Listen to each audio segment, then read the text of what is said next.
At that time, Herod the district ruler heard the report about Yusha and said to his servants, "This is Yohanan the Immerser. He has risen from the dead, and that is why these mighty powers are at work in him." For Herod had arrested Yohanan, bound him and put him in prison because of Herodias, his brother Philip's wife. For Yohanan had said to him, "It is not right for you to have her." And wishing to kill him, he feared the crowd, because they held him as a prophet. But as Herod's birthday was being held, the daughter of Herodias danced before them and pleased theirs. So he promised with an oath to give her whatever she asked. And she, being urged on by her mother, said, "Give me here the head of Yohanan the Immerser on a dish." And the sovereign was sad, but because of the oaths and the guests, he commanded it to be given, and sent and beheaded Yohanan in prison. And his head was brought on a dish and given to the girl, and she brought it to her mother. And his taught ones came and took away the body and buried it, and went and reported to Yehoshua. Now when Yehoshua heard it, he withdrew from there by boat to a deserted place by himself. And when the crowds heard it, they followed him on foot from the cities.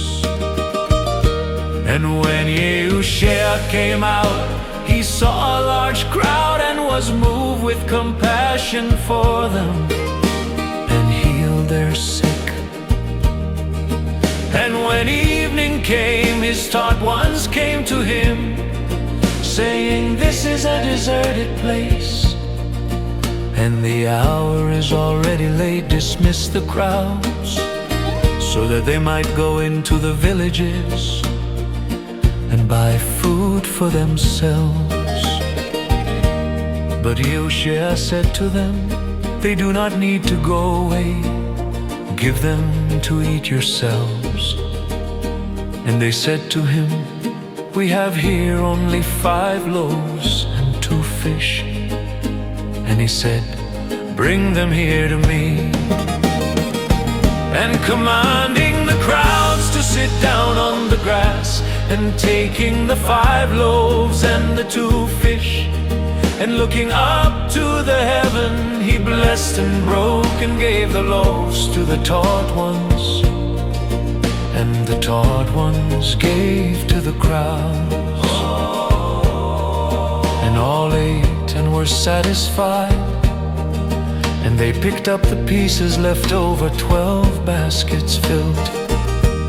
And those who ate were about 5,000 men, besides women and children.